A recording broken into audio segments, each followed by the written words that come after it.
Hello and welcome back to TechnoSurgeon YouTube channel. NVIDIA is warning of constrained supply of gaming CPUs, GPUs potentially signaling higher prices and shortage to come. We do believe for a couple of quarters it is going to be a very tight, and NVIDIA comes out and says this, but we know the true reasons for it. The GPU market is not that stable, but here you can see, as much as we love to have more supply, we do believe for a couple of quarters it is going to be very tight, said Jensen Huang, CEO of NVIDIA, during the company's earnings call with financial analyst and inventor. If things improve by the end of the year, there is an opportunity to think about what that is from a year-over-year growth, but it is still too early for us to keep at this time. To know at this time, we will get back to you as soon as we can.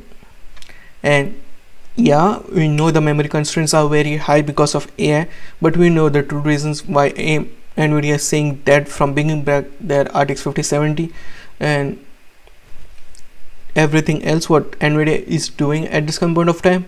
They are focusing more on AI and less on gaming GPUs. That's why there is constraint and higher profit margins, but higher issues, shortages and higher prices for these RTX GPUs for consumers, and they are allocating most of their resources and time for AI chips at this current point of time, which is bad to see.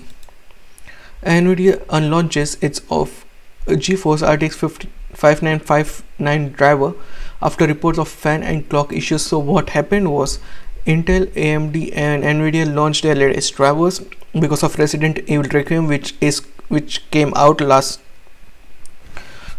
week. And so the thing that happened is they discovered a bug in the game ready driver and Studio 595.59 vehicle driver and have removed the download temporarily. While our team investigates, for users that have already installed this driver or are experiencing issues with fan control, please roll back to 591.86 vehicle driver. So the thing that is happening is the fan curve is not responding. If you set a custom fan curve, it's not responding.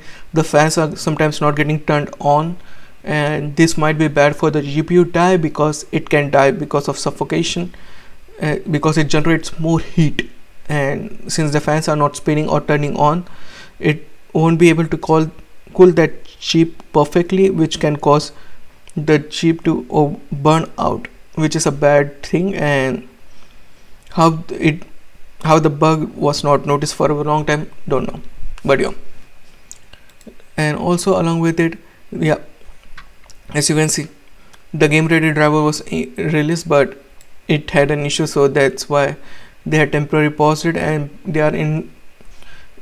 you can't find that driver anymore since it has been paused.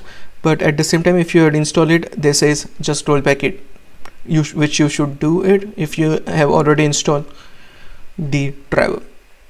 And along with it, we have some good news and some bad news. Good news for AMD, bad news for Intel. As you can see, the Resident Evil game Requiem was launched, and the top performing card or top performing CPU is Ryzen 7 9850X3D.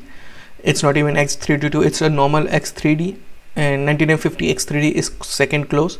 It is to be expected that Ryzen 7 will be pretty nice, but as you can see, go down.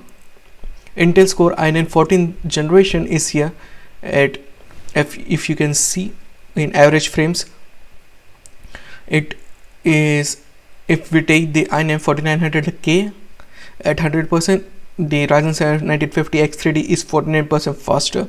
But if you go down, the second generation of Intel Core Ultra 9285K is 50% worse compared to Ryzen 7 9853X3D. It looks bad for Intel because the second generation of Intel Core series was touted to be better than the first generation of Intel Core 200 series. But from data, and from this data which we can see for average frames, AMD and even Intel's 4th generation is doing far better compared to Intel's latest. So it looks bad, and it is for pure rasterization. In ray tracing also we can see the same difference, and even in part tracing we see the same difference. So yeah, it looks pretty bad for Intel, because Intel's latest generation is not even able to compete with AMD's not top of the line but normal processor. Though the thing is, it is just based on average frames that it is significantly higher, but we still don't know, like 1% highs and 1% lows for this game. But I will keep you updated regarding it. But from this scenario, it looks pretty bad. And lastly, MSI is bringing back their $80 AMD motherboard with DDR4 support, so aim to rescue gamers amid the global RAM crisis. AM4 emerges as the unexpected hero with RAM prices skyrocketing. Even though DDR4 is also not that good, because the RAM pricing is also increasing in that particular segment, but it is far better as MSI is bringing back their B550 chipset with support for DDR4. So it's a little bit ray of hope.